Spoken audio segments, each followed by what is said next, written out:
प्रतापी राजा राज किया करते थे। राजा न सिर्फ बलवान थे बल्कि न्यायप्रिय और प्रजा के बड़े दयालु शासक माने जाते थे। अब हुआ यूं कि उसी नगर में एक मछुआरिन रहती थी। रोज अपने सिर पर मछलियों से भरी टोकरी रख गली गली घूमती और पुकारती, मछली ले लो, मछली ले लो, ताजी मछली ले लो। एक दिन वह यूं ही पुकारती हुई राजमहल के पास से गुजरी। रानी ने जब उसकी आवाज सुनी तो बोली, ए मछुआरिन, इधर आ, आज मैं भी तुमसे एक मछली खरीदूंगी। मछुआरिन बोली, जैसी आज्ञा रानी माँ। वह आगे बढ़ी, उसने सिर से टोकरी उतारी और रानी के सामने रख दी और बोली, लीजिए रानी माँ, देखिए कौन सी मछली पसंद है। रानी ने झुककर देखा, भीतर एक बड़ी सी मछली थी। उसने मुस्कुराकर पूछा, यह बता, यह मछली नर है या मादा। रानी की यह बात सुनते ही टोकरी के अंदर से मछली ने जोर से हंसना शुरू कर दिया, जैसे कोई मनुष्य खिलखिला रहा हो। रानी चौंकी और मछुआरिन भी सक पका गई, पर उसने तुरंत कहा, रानी माँ, यह नर मछली है। रानी बोली, तो फिर इसे मैं नहीं खरीदूंगी। मेरे महल में राजा के अलावा कोई भी पुरुष प्राणी प्रवेश नहीं कर सकता। मैं तो मादा मछली ही लूंगी।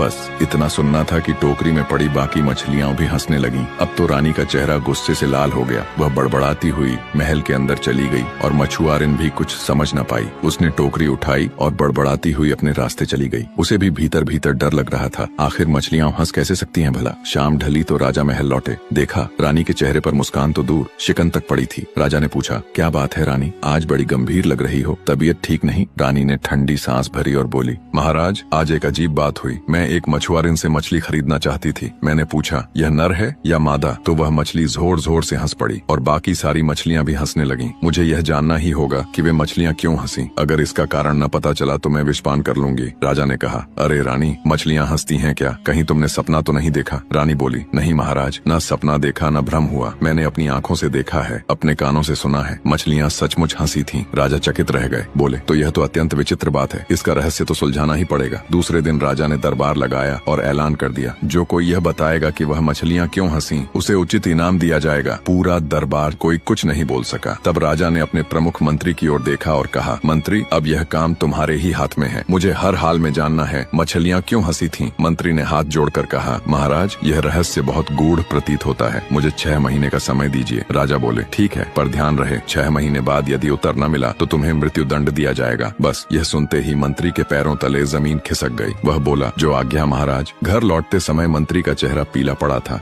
उसने आकाश पाताल एक कर डाला, विद्वानों से पूछा, साधु संतों, ज्योतिषियों, तांत्रिकों से मिला, वेद पुराण छाने और हर ज्ञानी की चौखट खटखटाई, पर कहीं से कोई उत्तर न मिला। देखते ही देखते 5 महीने यूं ही गुजर गए और अब मंत्री की चिंता ने चरम रूप ले लिया। दिन पर दिन मंत्री की नींद, भूख और सुख चैन सब उजड़ गया और उसका शरीर सूख कर कांटा बन गया। जब 5 महीने बीत चुके तब मंत्री के मन में भय के बादल और गहरे हो गए। वह सोचने लगा, अब तो निश्चित ही मेरी मृत्यु तय है। 6 माह का समय बस 1 महीने बाकी रह गया है और आज तक मैं यह न जान सका कि मछली क्यों हंसी थी। राजा का क्रोध शांत होने वाला नहीं और जब मैं मरूंगा तो वह गुस्सा मेरे बेटे पर भी निकालेगा। ये सोचते सोचते एक दिन उसने अपनी सारी संपत्ति अपने बेटे के नाम लिख दी। फिर उसने बेटे को बुलाया और बहुत दुखी मन से बोला, बेटा, तुम जानते हो मैं राजा के दरबार में मंत्री हूँ। जो प्रश्न राजा ने दिया है उसका उत्तर मैं नहीं दे पा रहा। 6 महीने बाद जब मैं उत्तर न दे पाऊंगा तो राजा मुझे मृत्यु दंड देगा। पर इतना जान लो, मेरे मरने के बाद राजा का क्रोध ठंडा नहीं होगा, वह तुम्हें भी सताएगा। इसलिए बेटा, तुम अभी राज्य से बाहर निकल जाओ, कुछ दिन परदेश घूम आओ। जब राजा का क्रोध शांत हो जाए तब लौट आना। मंत्री का पुत्र बहुत ही बुद्धिमान और रूपवान युवक था। पिता की बातें सुन वह भावुक हो उठा, उनके चरणों में गिर पड़ा, आशीर्वाद लिया और दृढ़ निश्चय के साथ अकेला पैदल ही अपनी यात्रा पर निकल पड़ा। उसने मन में निश्चय किया कि वह किसी न किसी तरह अपने पिता की मदद करेगा। चलते चलते वह कई नगरों से गुजरा, कई लोगों से मिला, पर किसी से कोई उत्तर न मिला। एक दिन वह एक गांव में जा पहुंचा। रास्ते में उसकी मुलाकात एक वृद्ध किसान से हुई। दोनों में बातचीत शुरू हो गई। किसान भी अपने खेतों से लौट रहा था। दोनों साथ साथ चलने लगे। रास्ता लंबा था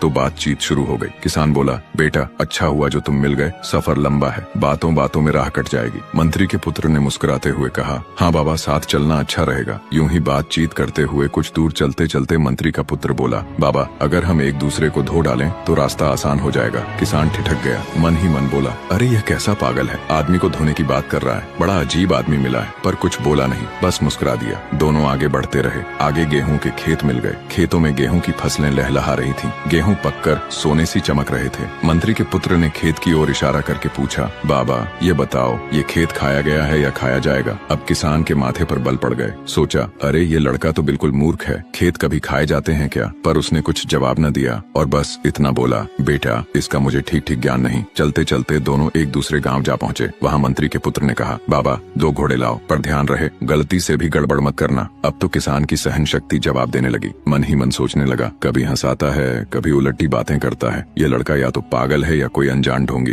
पर फिर भी उसने कुछ न कहा और चुपचाप साथ चलता रहा। थोड़ी देर बाद दोनों एक बड़े नगर में पहुंचे। नगर बहुत बड़ा था। नगर में चारों ओर भीड़ थी, बाजारों में रौनक थी। पर दुर्भाग्यवश किसी ने भी दोनों से यह नहीं कहा, थोड़ी देर रुकिए, पानी पीजिए, विश्राम कर लीजिए। मंत्री के पुत्र ने मुस्कुराकर कहा, अरे बाबा ये तो कब्रों का नगर है। किसान की आंखें फैल गईं। कब्रों का नगर, इतने जीवित लोग और इसे कब्र कह रहा है, सच में यह बिल्कुल पागल है। अब आगे चलते हुए दोनों एक श्मशान के निकट पहुंचे। वहाँ कुछ लोग अपने प्रियजनों की याद में राहगीरों को रोटियां, मिठाइयां और प्रसाद बांट रहे थे। जो भी वहाँ जाता उसका आदर सत्कार करते। यह देखकर मंत्री पुत्र बोला, वाह क्या अद्भुत नगर है यह, जहाँ मरने वालों के नाम पर लोग जीवितों को खिलाते हैं। किसान अब मन ही मन हंसने लगा। बोला, इस पागल का क्या ठिकाना, अभी तो यह पानी को आग कहेगा और धरती को आकाश। इतना सोच ही रहा था कि सामने एक नदी आ गई। किसान ने कपड़े जूते उतारे और पानी में उतरा, पर मंत्री का पुत्र वैसे ही जूते पहने, कपड़े पहने सीधा नदी पार कर गया। किसान ने माथा पकड़ा, ऐसा मूर्ख मैंने आज तक नहीं देखा।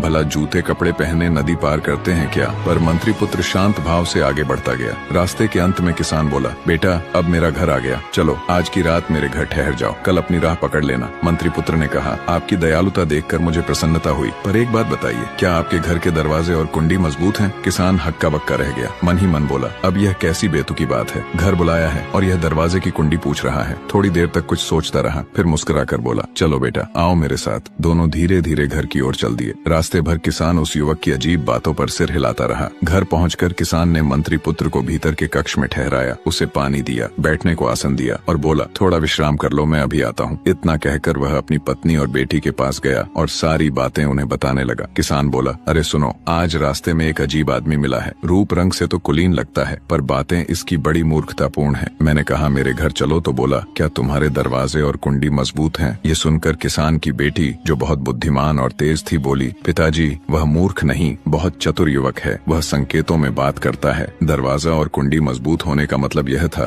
क्या आपके घर में मेहमान के ठहरने की व्यवस्था है? क्या आप मेरा सत्कार कर पाएंगे? किसान बोला, अरे वाह बेटी, मैंने तो उसकी बातों का गलत अर्थ निकाल लिया। बेटी मुस्कुराई और बोली, पिताजी जब रास्ते में उसने कहा था चलो हम एक दूसरे को धो डालें, तो उसका आशय यह था कि रास्ता लंबा है, एक दूसरे को कहानी सुनाकर सफर कट जाएगा, वही कहने का उसका ढंग था। किसान ने आश्चर्य से बेटी की ओर देखा और बोला, अरे तो ये बात थी, मैं तो व्यर्थ में उसे मूर्ख समझता रहा। फिर किसान बोला, बेटी जब हम गेहूं के खेत से गुजर रहे थे तब उस लड़के ने पूछा था, ये खेत खाया गया है या खाया जाएगा? अब इसका क्या मतलब हुआ? किसान की बेटी मुस्कुराई और बोली, पिताजी इतनी सी बात भी आप नहीं समझ पाए। वह जानना चाहता था कि उस खेत का मालिक कर्जदार है या नहीं। अगर मालिक पर किसी महाजन का कर्ज है तो समझो उसका गेहूं पहले ही महाजन ने खा लिया है, क्योंकि फसल का दाम तो सीधा उसी के घर जाएगा। और अगर खेत का मालिक कर्ज मुक्त है तो वही गेहूं खाएगा, मतलब अपनी मेहनत का फल खुद भोगेगा। किसान ने सिर हिलाते हुए कहा, बेटी बात तो बिल्कुल ठीक कही तूने, पर बेटी जरा यह भी सुनो। उसने एक और बात कही थी, जब हम गाँव पहुँचे तो मुझे एक छुरी देकर बोला, 2 घोड़े लाना, गलती से भी गड़बड़ मत करना। अब इसका क्या मतलब हुआ? किसान की बेटी हंस पड़ी। पिताजी वह कह रहा था कि जब हम लंबा सफर तय करते हैं तो 2 चीजों की जरूरत होती है, रोटी और लाठी की। घोड़े से उसका आशय था रोटी, जो यात्रा की ऊर्जा है, और छुरी से आशय था लाठी, जो सुरक्षा का साधन है। वह यह कहना चाहता था कि इन दोनों को साथ रखना मत भूलिएगा। किसान अब उस युवक को और भी गहराई से समझने लगा। फिर किसान बोला, बेटी एक बात और सुन। जब हम एक बड़े गांव से गुजरे तो उसने कहा, यह तो बहुत बड़ा कब्रिस्तान है। और फिर जब आगे एक श्मशान आया जहाँ रोटियां और प्रसाद बांटा जा रहा था तो बोला, वाह क्या चमत्कारी शहर है। अब यह सब क्या अर्थ रखता है? किसान की बेटी शांत भाव से बोली, पिताजी उस युवक ने एकदम सत्य कहा था। जिस नगर से आप गुजरे वहाँ न किसी ने आपको पानी दिया, न अतिथि सत्कार किया, न राहगीर को बैठने तक को कहा। तो ऐसे लोग भले जीवित हों पर आत्मा से मृत हैं। वह नगर सच में कब्रिस्तान से भी गया बीता था। और जहाँ आपने प्रसाद पाया, रोटियां मिली, सत्कार हुआ, वह नगर जीवित था। इसलिए उसने कहा कि यह चमत्कारी शहर है, क्योंकि वहाँ प्रेम, दया और सम्मान था।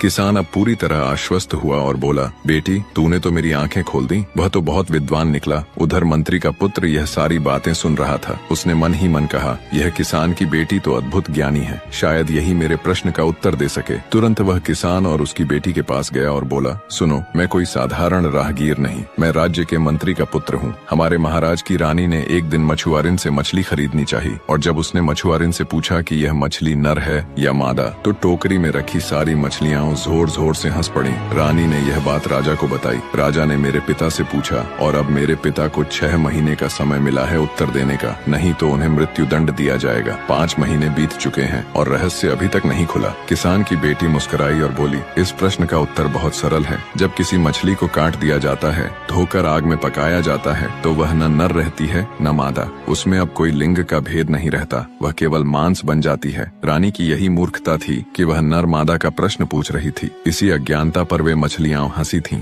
मंत्री का पुत्र यह सुनकर जैसे प्रकाश पा गया। उसने किसान की बेटी के चरण छू लिए और बोला, तुमने मेरे पिता की जान बचा ली। इतना कहकर वह तुरंत राजा के नगर लौटा और अपने पिता से सब कुछ कह सुनाया। अगले दिन मंत्री ने राजा के दरबार में जाकर उत्तर सुनाया। राजा ने जब यह व्याख्या सुनी तो मुस्कुराते हुए बोले, सच कहा मंत्री, रानी की जिज्ञासा मूर्खतापूर्ण थी। जब मछली का मांस अलग हो चुका होता है, तब उसमें नरमादा का भेद कहाँ रह जाता है। इसी मूर्खता पर मछलियां हंसी होंगी। तुम्हारा पुत्र वास्तव में बड़ा बुद्धिमान है। राजा ने मंत्री को दंड से मुक्त कर दिया और प्रसन्न होकर कहा, अब तुम्हारे पुत्र का विवाह उसी कन्या से होना चाहिए जिसने यह उत्तर दिया। राजा की आज्ञा अनुसार मंत्री का पुत्र फिर किसान के घर गया और किसान से विवाह का प्रस्ताव रखा और बोला, बाबा आपकी पुत्री अत्यंत बुद्धिमान है, यदि आप अनुमति दें तो मैं उससे विवाह करना चाहता हूँ। किसान सहर्ष राजी हो गया और बोला, बेटा इससे बड़ा सौभाग्य मेरे लिए क्या होगा। मेरी बेटी का हाथ तुम्हें सौंपकर मैं गर्व महसूस करूंगा। इस प्रकार मंत्री का पुत्र और वह चतुर किसान की बेटी विवाह बंधन में बंध गए। फिर क्या था,